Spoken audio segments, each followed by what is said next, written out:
Good morning, everyone, and Shabbat Shalom. We are thankful yet again for another opportunity. God has brought us through another week, and here we are again with the opportunity, the privilege, the honor, like we continually say, to teach. So may you all get something from this. This is an interesting message that we have today. So if you would, let us all stand and turn to Daniel chapter 12. So Daniel chapter 12, I'm not going to talk about end times and what's going to happen in the end times. That's not what I'm going to talk about. We have something else today. So Daniel 12 and verse 1.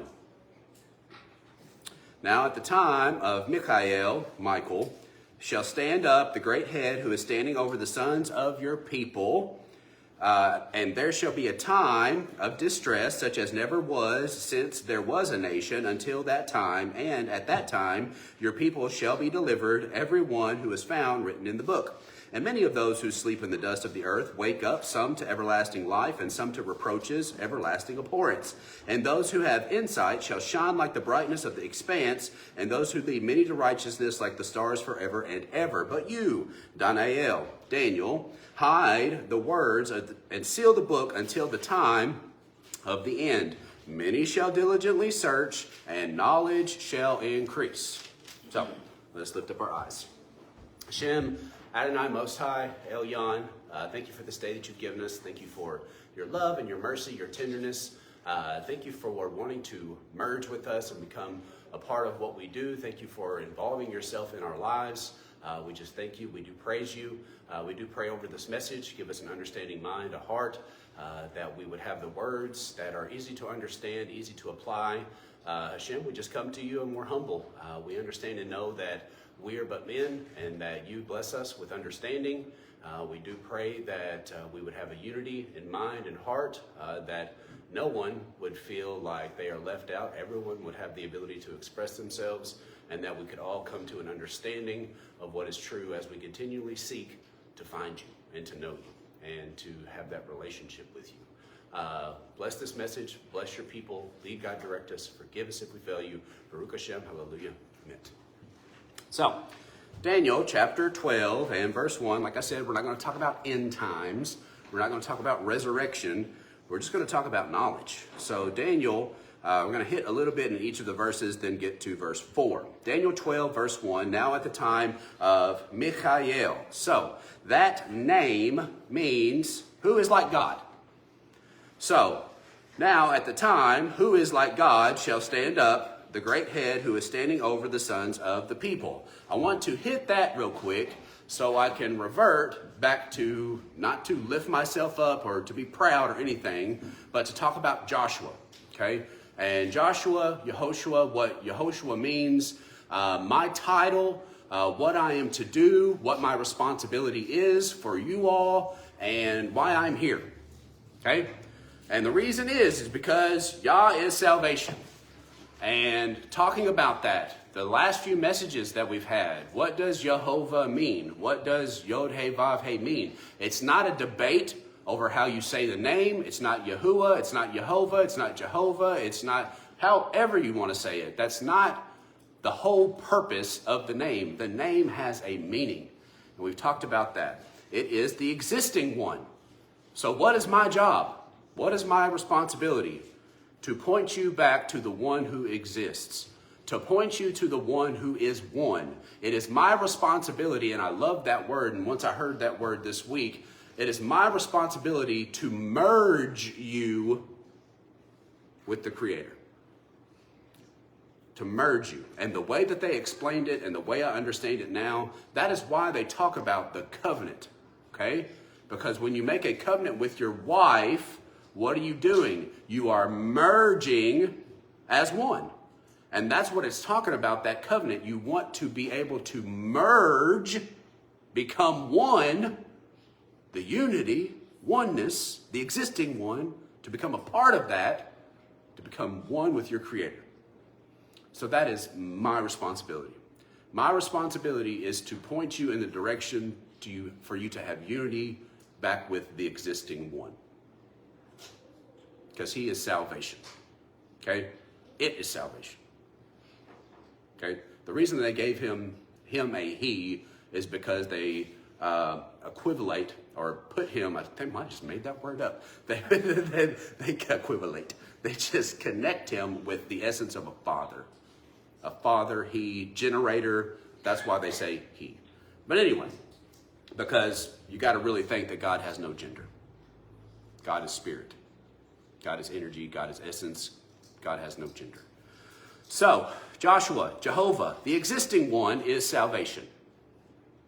That is my responsibility, to merge you back with the one. Okay? The one, the all, the everything. Some say spirit, some say energy, some say God, some say El, some say supreme being, some say I am. Whatever you want to say. Okay? It is my job to merge you back. And that's our longing. We want to know. We want that personal relationship. We want to know what's true. Everybody. If you're in a religious status, you want to know what's right. What should I be doing? Right? Okay. So, now at that time, Michael shall stand up, the great head who is standing over the sons of the people, and there shall be a time of distress, such as never was since there was a nation, until that time, and at that time your people shall be delivered, everyone who is found written in the book. And many of those who sleep in the dust of the earth wake up, some to everlasting life, and some to reproaches, everlasting abhorrence. So, we had talked about many times before, if you read New Testament, there are like 3 resurrections. Okay, you have the resurrection of whenever Jesus, however you want to say it, J-Man, whenever he died, there was a resurrection. Whenever all died, there was another resurrection. And then there's a third resurrection, right? There were 3 resurrections in the New Testament. Well, in the Old Testament, there's only 1 resurrection. There's only 1. So there's a difference there. There's only 1 resurrection of all people. So it doesn't matter if you were good or you were bad. Everybody was resurrected at one time. So many of those who sleep in the dust of the earth wake up, some to everlasting life and some to reproaches and everlasting abhorrence. I want you to get this morning. It does not say everlasting punishment. They do not wake up to eternal hellfire. They wake up to reproaches and everlasting abhorrence. That word abhorrence is contentment. What does contentment mean? What does contentment mean? It means beneath consideration. When they wake up, they will be beneath considering eternal life. And what I believe is they did not get to eat of the tree of everlasting life in the garden. In the end times, everybody's going to die. Everybody's going to die. In the end times, they will have the right to eat of that tree and live forever. Okay? The ones who are waking up to reproaches and everlasting contentment will not have that ability to eat of that tree and live forever. Okay? So everybody's going to die. Everybody. But contentment means beneath consideration, they're worthless. They wake up to everlasting worthlessness, not everlasting punishment. But everybody wakes up at the same time. And those who have insight shall shine like the brightness of the expanse. So this is the end times. I want to be that person. I have a longing to be that person. I want to be the person who has an insight. And we've talked about insight before. There are 2 different ways that you can see. You see with the physical eye, and then you see with something that is inside of you. Okay? That's called insight. You see beyond, and that's what we'll be talking about today. You see beyond what is. If we had a title for the message, it's called intuition. Everybody has an intuition. Now, let me tell you a little bit and give you an example about intuition. You can tell as a parent when your children are lying. You see beyond whatever they're saying, right? That's intuition. It is knowing without knowing how. You know without knowing how. Everybody has intuition, okay? What I know now, I believe that's where God's at. He gives you intuition, okay? You can see beyond reason. That's where God is, okay? And I think about it. How do people come up with inventions? How do people come up with theories?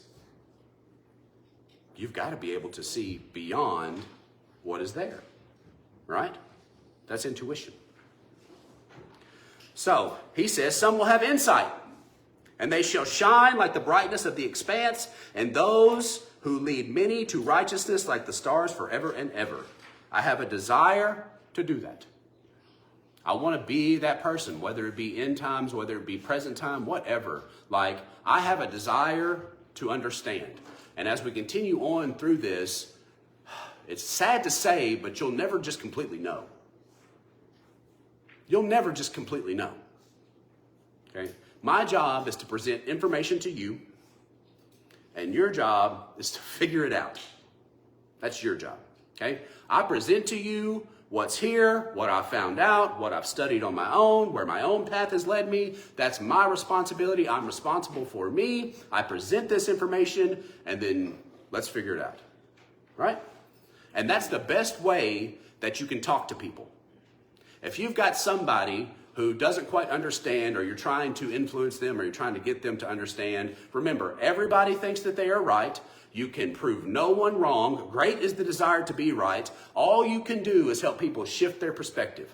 So without being overbearing and saying, this is it, because there's many things that you thought were it and are not. Okay? So without being so overbearing, when people ask you questions, just say, this is what I found out through my studies. This and that and this and that. Without being overbearing, because ultimately, in the long run, like we talked about last week, everybody's going to make up their own minds. Everybody's going to do what's right to them. Everybody's going to have excuses and reasons of why they do it. Okay? Everybody does. So present the information. Don't be so overbearing. Let them figure it out. And you know what? When they figure it out, because it's the same way that you figured it out on your own. Somebody might have told you, but you figured it out. And then when you figured it out, you're like, aha! Right? Now I get it. And you don't know about being a parent until you become a parent, right? And there's many things that your parents have probably told you, this, and that, and you're like, oh, now I get it. Right? Okay, so you can tell somebody and try to get them to understand, but people are going to understand either in their own time or when they want it. It's the bottom line. So my job, your job, and I'm trying to give you, I'm trying to take a little bit of that load off of you. Because a lot of times we think it's our responsibility to be God, like we talked about last week. It's our responsibility to convert people. And that comes from Christianity. That comes from Christianity. That still might be instilled in you. Because what did he say? Go ye therefore and teach all the nations, baptizing in my name, the Father, the Son, and the Holy Spirit, right? So that might still be in you, that you have a responsibility to convert the nations. You're not God. I'm not God. Quit trying to be God. So, I want to be the one to lead the people to the truth. And there are things, and I'll give this to you right now, there are things that potentially could be right that I don't want to believe. There are things that potentially could be right that I don't want to believe. I don't want to believe that they're right.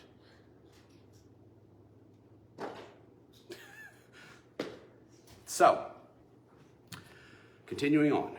So, I want to be the one who has the insight.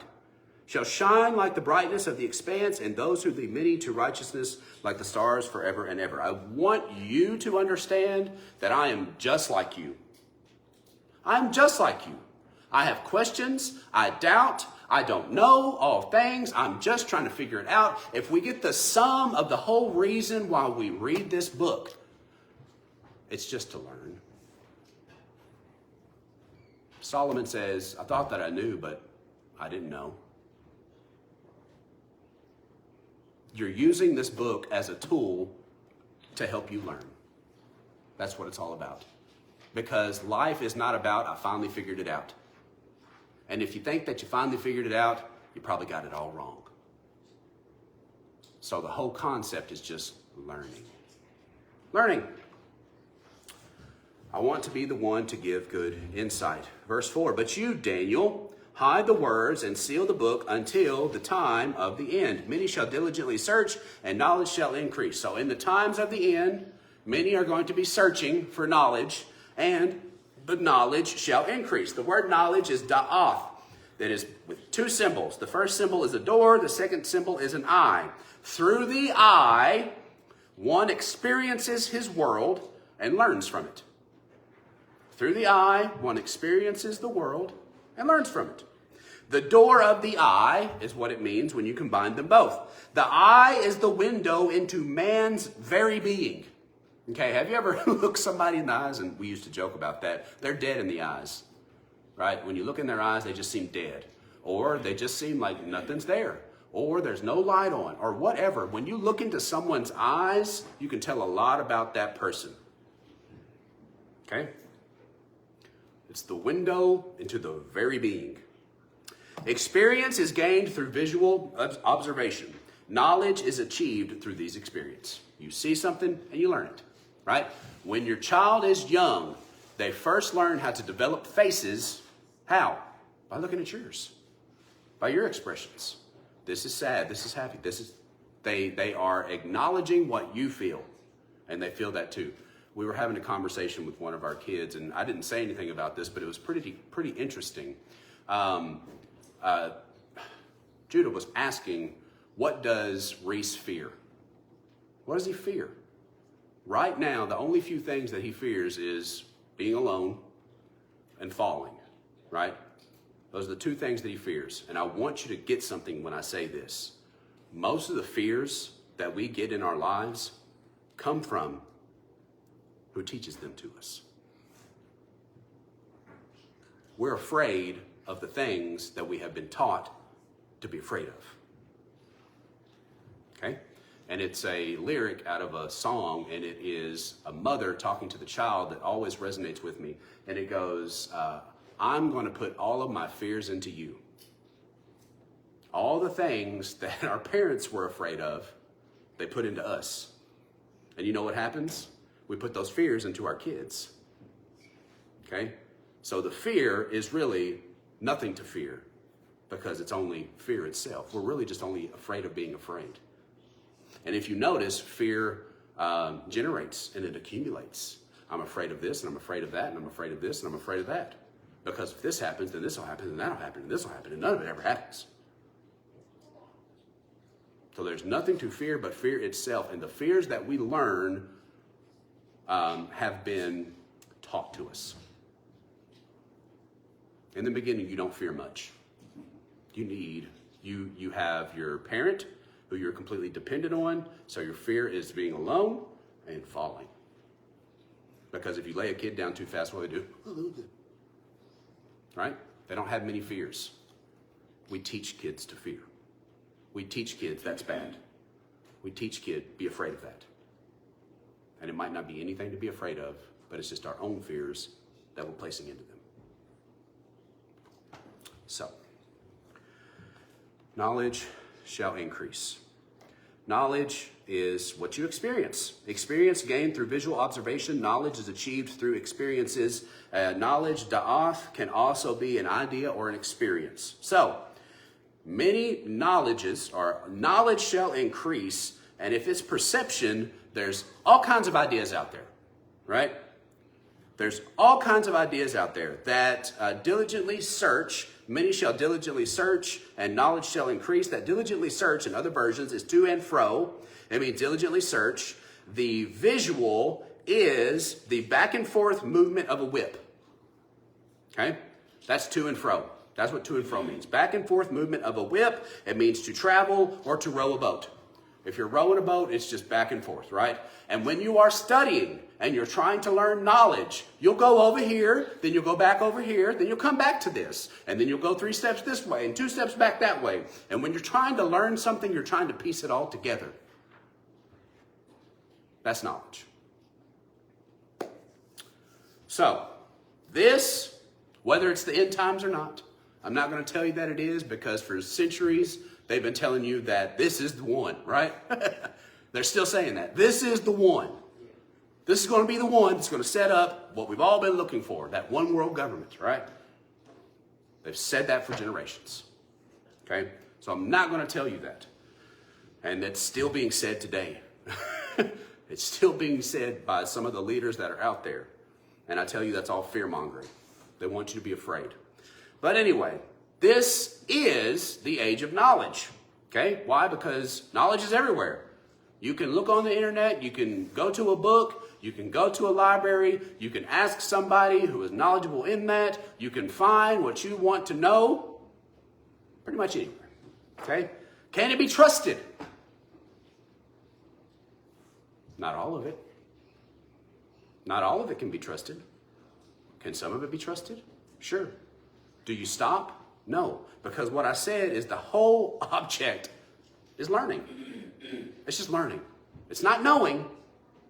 It's learning. Because once you think you know, you might want to double check what you know. Okay? So, this is the age of knowledge. We live in a very confusing time. There are some during this time that will be wise. They shall shine bright. And who understand, and they will turn many onto the direct path. So, study. That's your responsibility, right?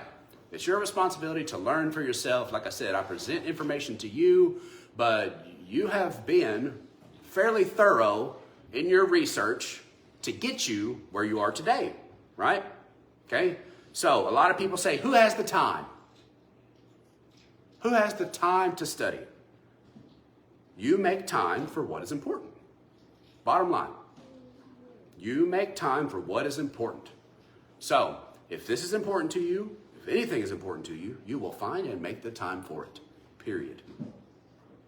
And what you give some time to, remember that you sacrifice time that would be given to other places. Okay? So you have to balance out your time. If you're spending time on this, something else has got to be sacrificed. That's the reality of it. Okay? So, who has the time? You make time for what is important. Bottom line. Okay? So, during this time, many will be diligently searching, like a whip back and forth, like somebody rowing a boat. It means to travel to and fro, and knowledge shall increase. So, that could either be many people's perception and what potentially could be false, and also truth and potentially what we need to uncover. Okay? But nevertheless, it's knowledge. It's knowing, right? Many people out there say they know. Listen to me, I know, right? And I want to tell you this morning, I don't know all things. I'm trying to figure it out for myself. I am no different than you. I tell you what I know. I tell you what I studied. I tell you what I figured out. But I'm very humble when it comes to what I know. Because I'm always willing to learn.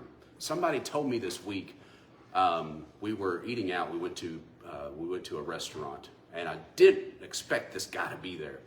And like, we wanted to go to another place, but we were like, oh, let's not go there. Let's go somewhere else. And then we went somewhere else, and that guy was there. And I was like, okay, here we are. And I had religious conversations with this guy before, but he just goes on a tangent about these dreams that he's had and these visions that he had. And the sum of it, of what I want to tell you about this topic, is he said, I haven't told this to anybody. Be that person that someone is comfortable enough to tell you whatever is on their mind. And you know how you can do that? Without judgment. Without judgment. We automatically have in our mind, that's right, that's wrong, right? And you automatically want to tell them, that's right and that's wrong, right? Because it's in you. It's in you. But I tell you, you will learn something just from listening. And don't just dismiss something because you believe that it is not true. Because you're still functioning in the same way that you used to if you're doing that. You're still functioning in that same way. Ego wants to be right.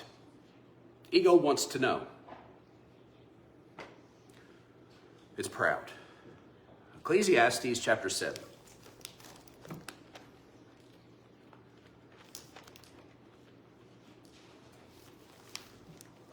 Ecclesiastes chapter 7 and verse 23. So, all this I have proved by wisdom. So what has he proved by wisdom? We go back a little bit into chapter 7. He has proved by wisdom that reflection is good, okay? If you have cursed somebody Or if somebody curses you, realize that you have also cursed people. Okay, that's empathy. That's reflection. What else has been proved by wisdom? Do not be over righteous or over wicked. That is prohibited. Even the just sin. Even the righteous sin. This has been proved by wisdom. Be happy in the day of prosperity. Be happy. Enjoy it. Live in that. Live in that moment, that present moment. In the day of adversity, consider God makes both. So we cannot figure out what's next. Okay? But everybody has good days and everybody has bad days. You have a good life, you have a bad life. But the thing is that the bad leaves such an impression on us that we forget about the happy. Okay? We forget about the happy. But remind yourself of those good times. So, all this that I just went over, all this I have proved by wisdom. I said, I am wise, but it was far from me. I'm wise. I got it. Figured it out. Woo! But it was far from me. He said, I will be wise, but it was far from me. To know is to be sure. It's to be confident in what you know. Socrates says, the only true wisdom is knowing that you know nothing.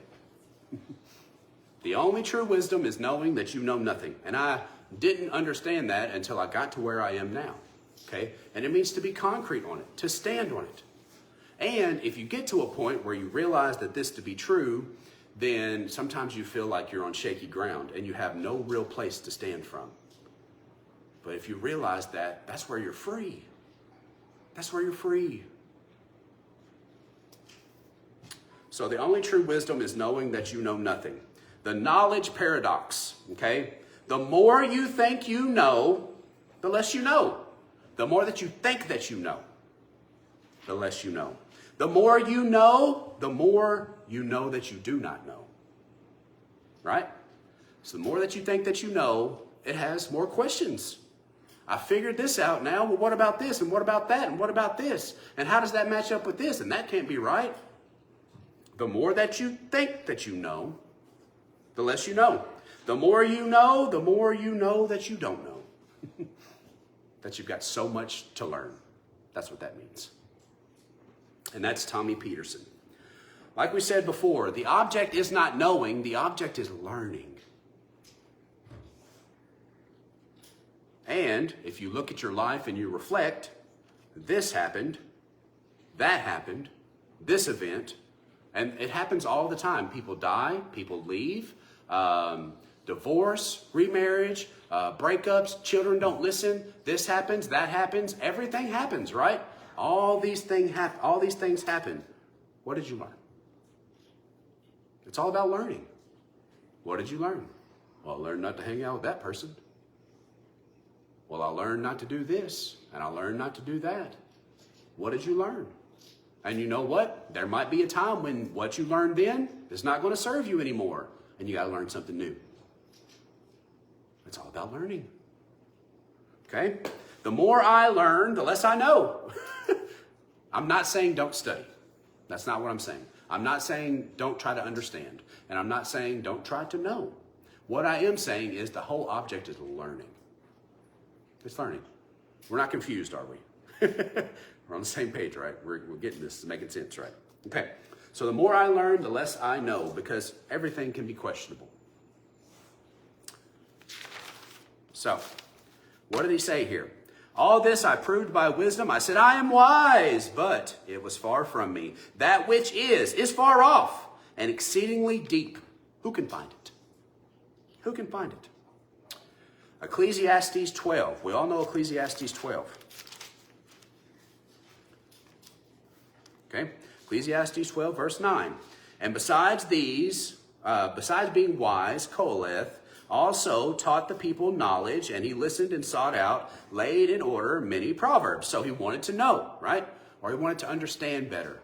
He was continually learning.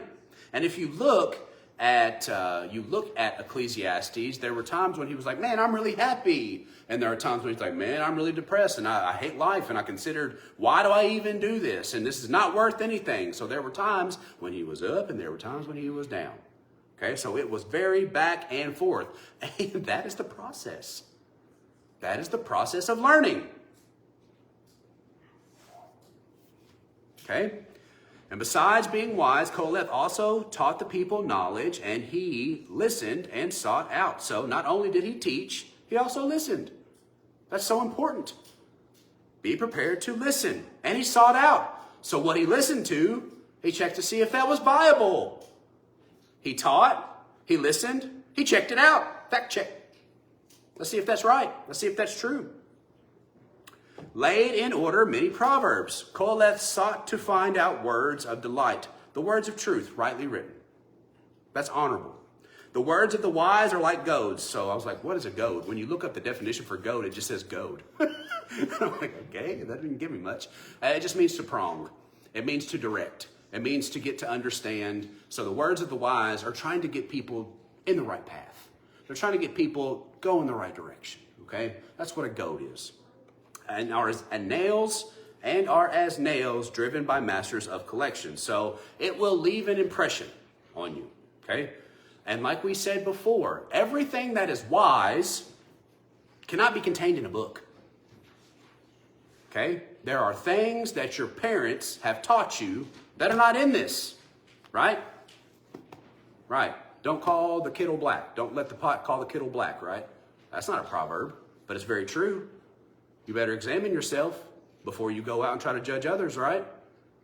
That's like the pot calling the kettle black. That's what it is. So that's not written in here, but it's still wise. Okay? And I want you to get that as we continue through here. He says, they were given by one shepherd. So, as wise words given by one shepherd. So everything that is wise comes from one source. No matter who has claimed it. It all comes from one source. So I had this idea in my head, right? Okay, so what if the new covenant that he was talking about actually is a new covenant? And what I mean by that is he said that he will write it on the heart and it will be within your mind. No one will have to ask who is God. Everyone will know, from your neighbor to this person, to that person. Everybody's going to know who God is. What if this covenant that he was going to give was actually a new covenant? And the reason that I say that is because there are things that are written in the Testament that do not apply today. There are things for purification that you only need when you go to the temple. I went into the rabbit hole today of the Nadah.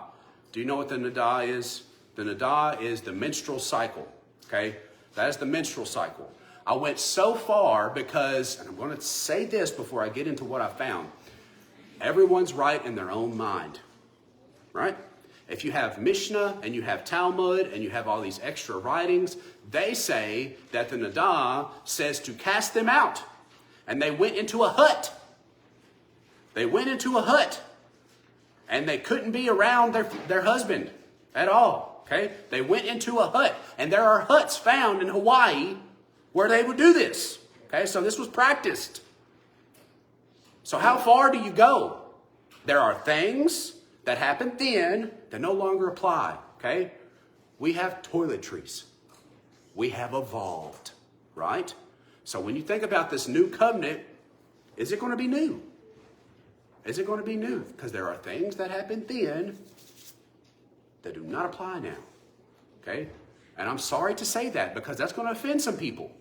Because I can't get on board with saying you got to keep all the law. You got to keep this because there are no ways that you can do that. Because you know what? If you're on your period, you better be doing Nadah. And you better be doing it according to this. And as I continued to study, it said that everybody just interprets it the way they want to. And some of the women there don't even know about it. Only super ultra orthodox are taught that. And you're only taught about Nadah when you get married. Come on, guys. And no matter, this is one of the things that I was talking about earlier.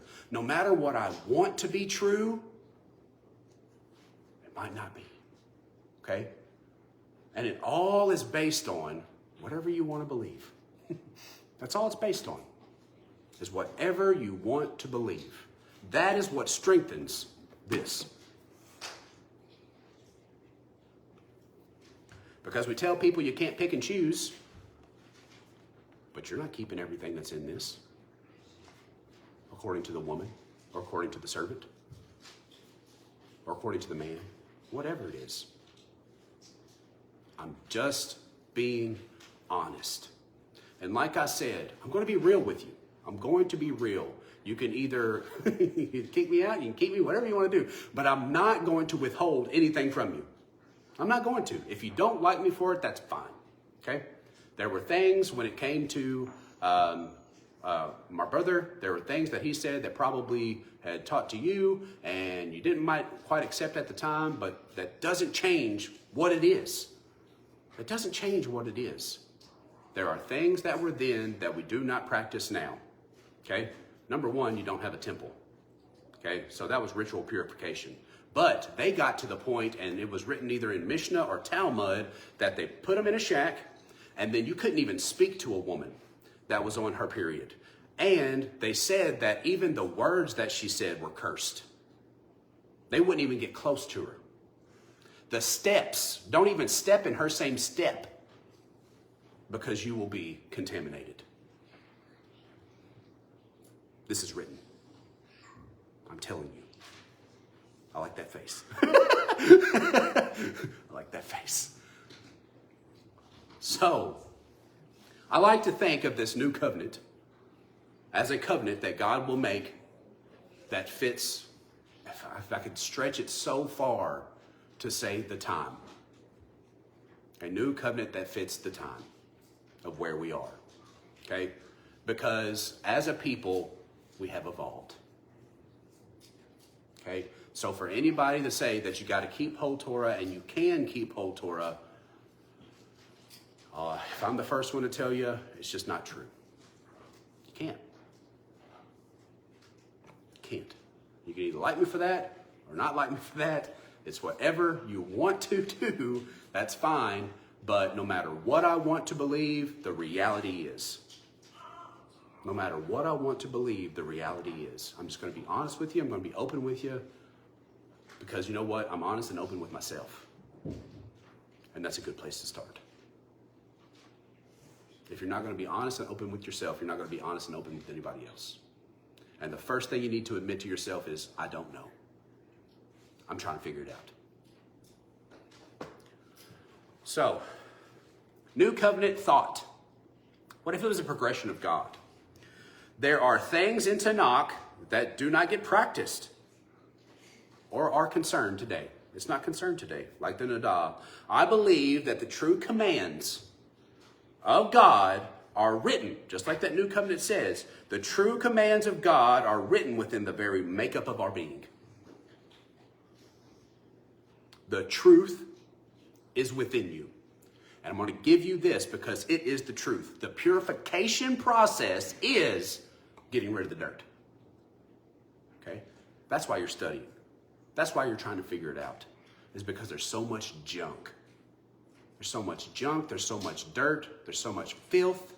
You are already a child of God. You're just trying to come to the realization of it. You're just trying to become enlightened to it.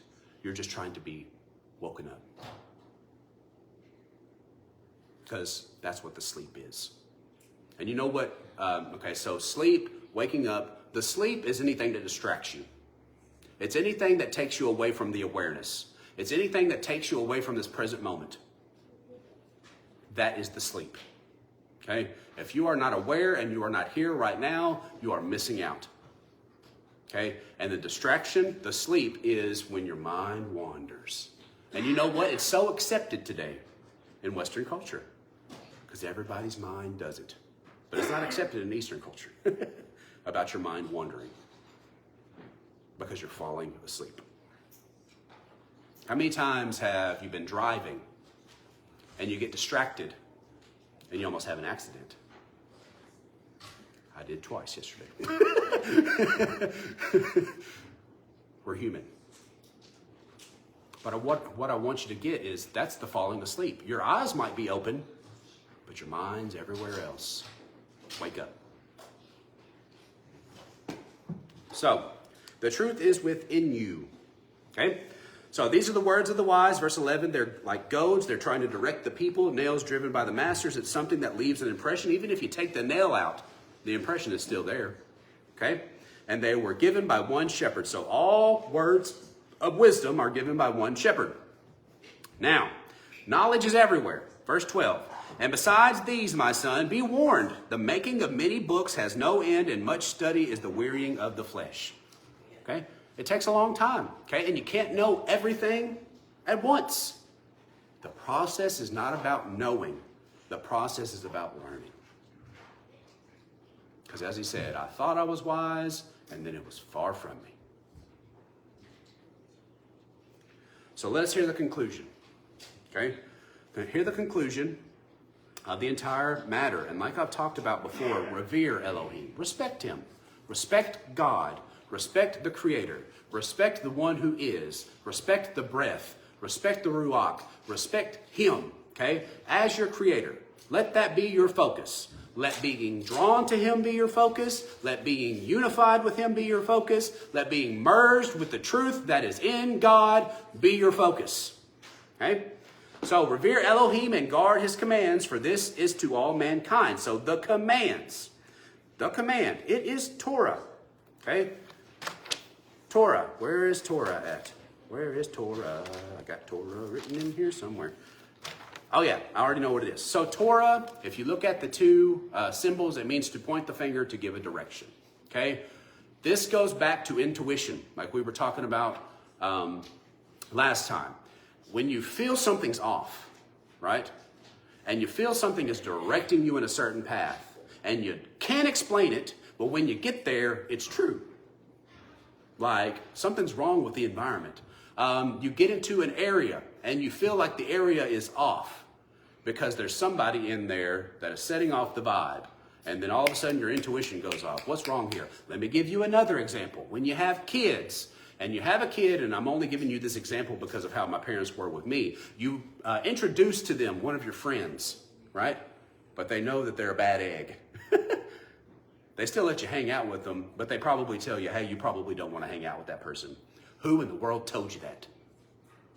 This is knowing without knowing how you know. That's intuition. It's just something that you know without having the ability to know how you know. That's God. You know what intuition is? Don't play me. It's intuition. Okay? So, revere Elohim, keep his commands. It is what is within you that is directing you on the right path.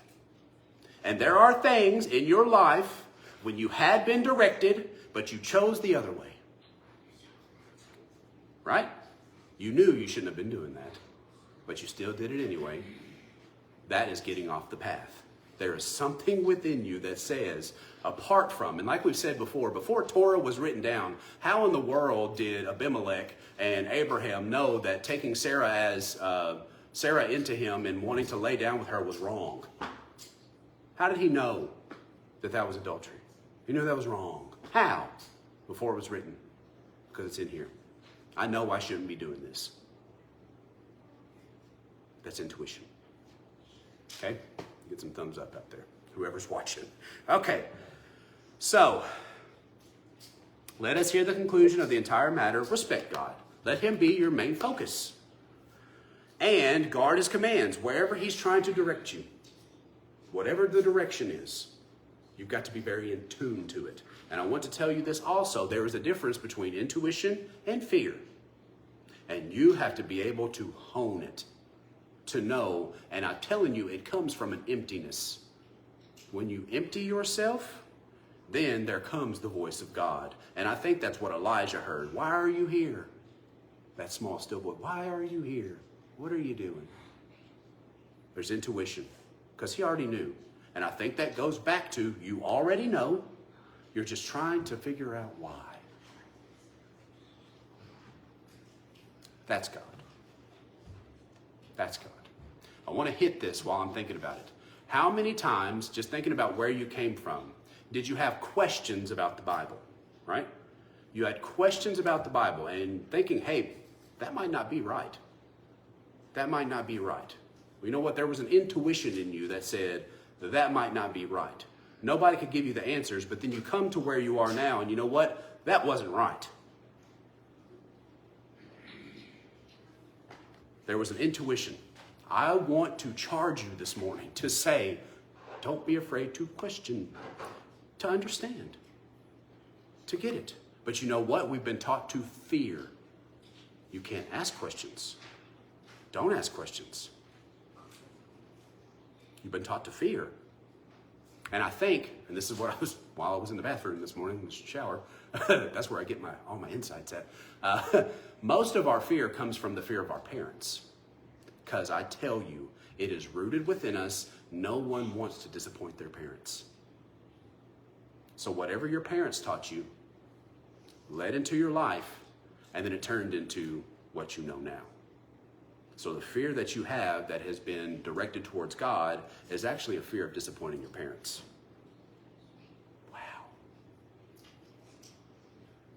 That's why I believe, and I continue to go back to the respecting. You respect Yahweh. You make him your focus. You thank him for what he does in your life. You praise him. Revere him, and when he directs, listen. Listen. When he's asking you to do something, just listen. And when it comes to intuition, if you want to figure it out, challenge it. If it says something, challenge it. Do it. So, this is for all mankind. Verse 14, for Elohim shall bring every work into right ruling, including all that is hidden, whether good or whether evil. So whether that was a good idea or whether that was a bad idea, whether it is hidden, whatever it is. But notice, I want to get this morning. It's a hidden work, okay? The word secret, alam, hidden. It is beyond the field of vision.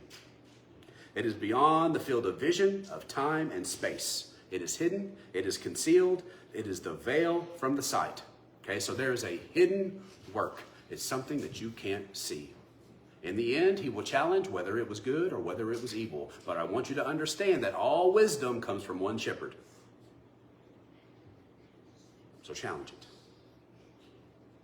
All that is good comes from one. Okay? So, the veil, what is hidden from sight, is intuition. Okay? Intuition goes beyond what is rational and reasonable. It goes beyond what is seen. The intuitive mind is a sacred gift. And the rational mind is a faithful servant. Okay? The intuitive mind is a sacred gift, and the rational mind is a faithful servant. We have created a society that honors the servant and has forgotten the gift. Albert Einstein. And look how brilliant he was. And he was a Jew. We have honored the servant, our rational mind. It's got to make sense. It's got to make sense. We've got to make it make sense. And I want to tell you that there were things in science back then that they thought were true that later turned out to not be true, right? They tested them. They seen if it was right. They seen it. They tested this, that. So there were things that they thought were valid based on the tests that they did, the hypothesis, that were true that later turned out not to be true, right? So science continually evolves. You're continually learning on your journey. But the thing is, you've got to be able to think outside of reason in order to figure new things out. And I believe that intuition is where God is, because God goes beyond that. Now, there is a rational mind that everybody has. What does he say in Isaiah? Come, let us reason together, right? Come, let us reason together. But there were how many in a prophecy that got called up that went beyond the rational mind? So, intuition goes beyond what is rational, reasonable, or seen. The intuitive mind is a sacred gift, and the rational mind is a faithful servant. We have created a society that honors the rational mind, honors the servant, and has forgotten the gift. Albert Einstein.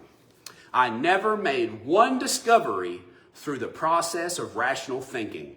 Albert Einstein. We think the same. We talk the same. We walk the same. We have all been placed in a category and limited ourselves. You've got to fit in this box. But you know what? Intuition goes outside of that box. I Like I said, the first thing you need to be is honest with yourself. How do you think people come up with inventions? Here's all the facts. Here's all the reason. But this goes beyond that. Like Albert Einstein said one more time, I never made one of my discoveries through the process of rational thinking. He did it through intuition. And I tell you, that comes from the emptying of yourself.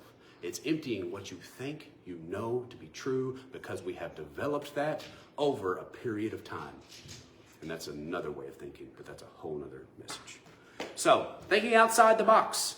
And this is how we have been. You think about where we came from. Here is your God, wrapped in a neat little box. Right? Here's your little God. And then I'm going to present you with this God. And then over here, I'm going to present them with this God. And over here, I'm going to present them with this God. And in order to worship this God, you got to keep in this box. You got to do what this box says. You're in the box. Thinking outside the box, wrapped in a neat little package. Here it is. And in order to serve, you've got to stay in this box. But I believe God gives us intuition. There is something within you, and I believe it is the law of God that is directing you. And we've missed out on it because we want to serve over taking the gift. Are we getting it? There were things that you knew were wrong, and now you figured out that they were. So, thinking outside the box. I love this. It's a Robin S. Sharman quote. The mind is a wonderful servant, but a terrible master. The mind is a wonderful servant, but a terrible master. If you learn to control your mind, it can be a great tool. But if you do not, it is a terrible master. You will serve it. The mind is a wonderful servant. Get it to serve you, but a terrible master. Train your mind through concentration.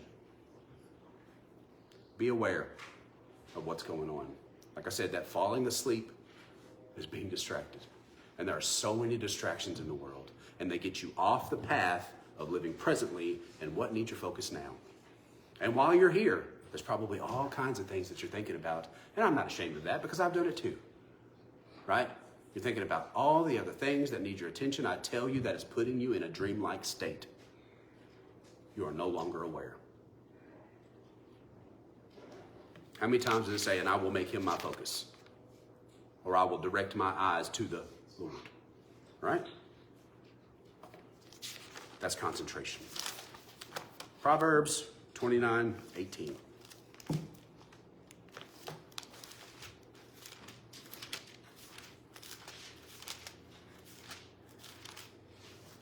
Proverbs 29:18. Where there is no vision, the people are let loose. In other versions, it says the people perish. But Baruch is he who guards the Torah. So there's Torah. The word Torah is the throwing of a finger. So what it is Torah was intended to be written inside of you. So whenever you have a question, it just directs you, right? Okay, so there are basic things of Torah that we keep, right? When you have a question, it just directs you. I believe the intuition of God, the voice of God, goes deeper. And you think about just Abraham, while I'm thinking about this, he said, I'm going to tempt Abraham and I'm going to get him to sacrifice Isaac. Well, he was directing him, but that's not necessarily written in Torah, right? So there are personal things that we're directed by.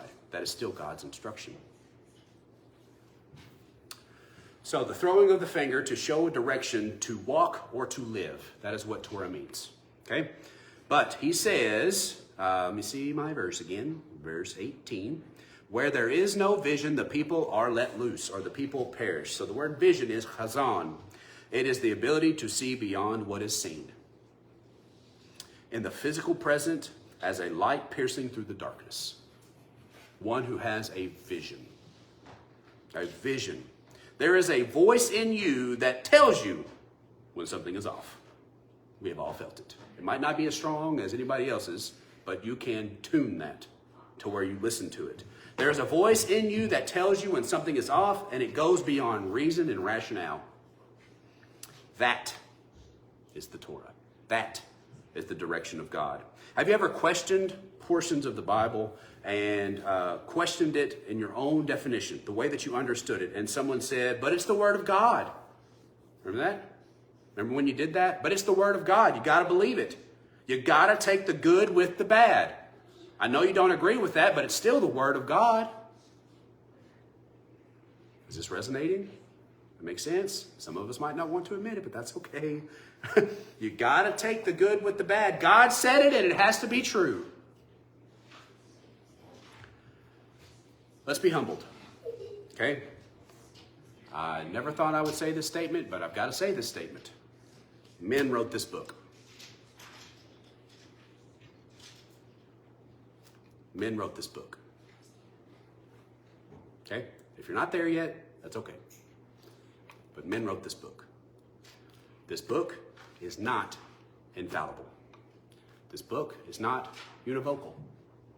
That means that it can be contrarian. Let me give you some examples, right? Let me just give you some examples before you just head off, right? Okay, so you have, let's just take the New Testament, for example. How many things in the New Testament go contrary to what's written, right? And you take New Testament and you have Paul. Paul said, as it was written, he must suffer and die for our sins. It's not written. It's not written anywhere in there, right? So he just made that up out of nowhere. You also take in Hebrews where it says, and sacrifices and offerings he would not, but a body he has prepared me. That is not in Psalms. Sacrifices and offerings I would not, but you have opened my ears. That's what was written, okay? So there are contrary thoughts between the New Testament and the Old Testament, right? Because they were written by men. They're going to have different ideas, okay? Men wrote this book, and there are mistakes in it. I'm sorry to tell you that. Okay, like I said previously, I don't want certain things to be true, so I deny it. I don't want certain things to be true, so I deny it.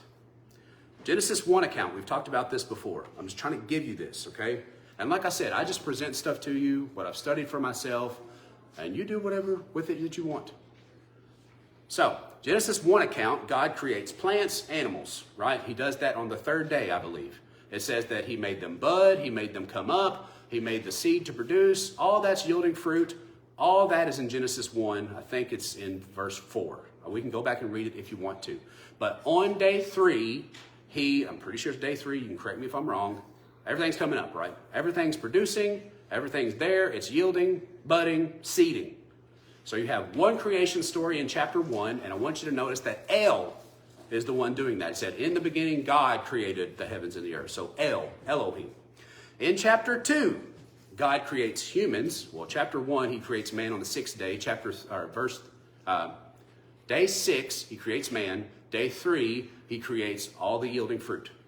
Chapter 2, it says God creates humans, plants, and then animals.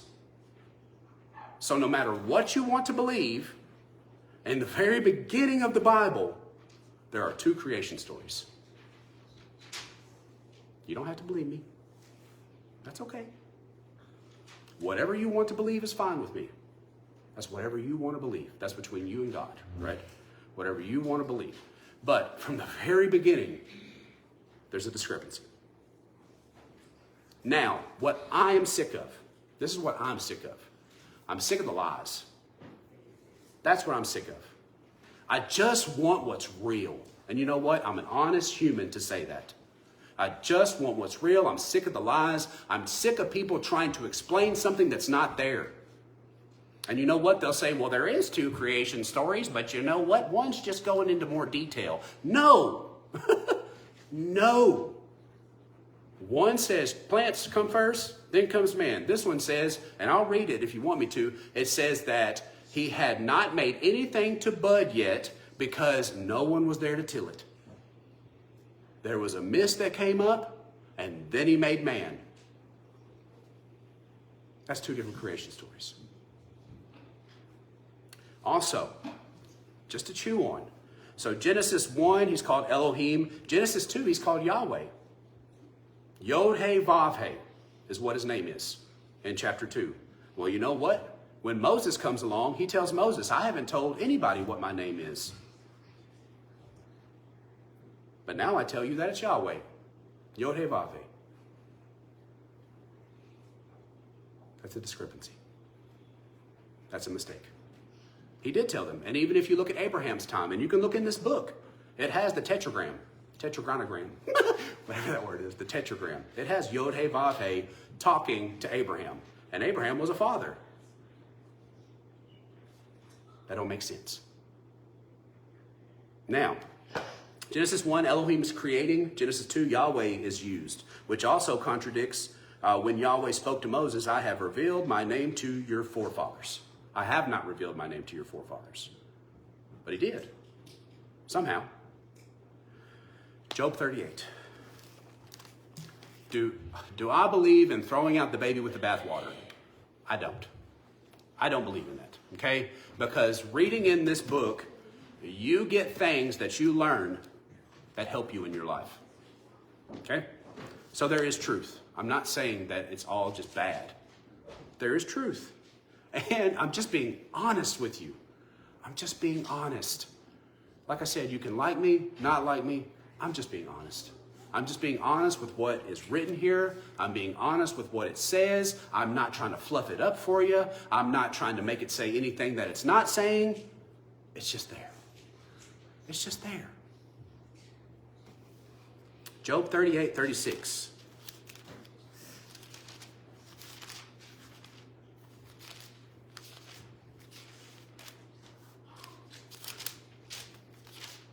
I'm not even there. Ecclesiastes. It just disappeared from me.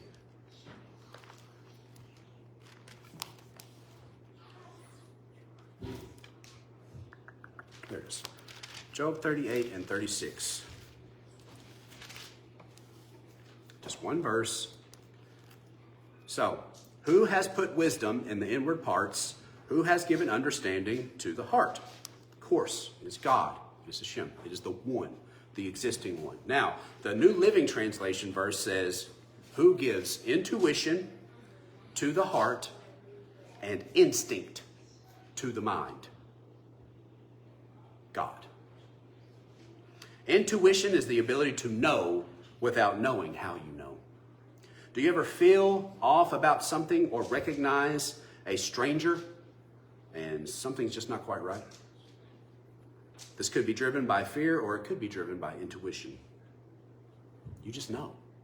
You just know. How do you know? Can't explain it. Can't explain it. Can't. Okay, Ricky. Okay, anyway, you got some explain. No, you can't explain it. It's just intuition. I just want what's real. And you know what? I think everyone in this congregation, coming from where we have come from to where we are now, we just want the truth. We just want what's real. I know I do. I'm sick of the lies. I'm sick of the trying to explain something that's not there. Sick of it. That's where I'm at. If you're in a different place, that's fine. But I'm sick of the lies. I'm sick of people. I'm sick of the commentaries that just go way off the deep end. And you don't even know where you're at. I just want what's real. I'm just being honest with you. I just want what is real. Who can blame me? Who can blame me for that? I just want the truth, so I am going to ask the tough questions. But you know what? I love you. I'm not going anywhere. You know what I think?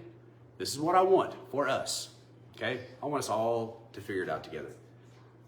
Okay? I want you all to have the ability to say what you think without judgment. How you feel about something, ask questions. Let's figure it out. I want that unity. I want that oneness, because ultimately that's what it's all about. All of us being one. All of us having that unity. Don't be afraid to ask the tough questions. What about this and what about that? Well, this doesn't make sense with that and this. Just be honest. The charge this day into this week is just be honest with yourself. Be honest and ask the tough questions. I love every single one of you. There is something in you that you know is true without knowing how you know it's true. That's intuition. Shabbat shalom. Everybody have a blessed Sabbath.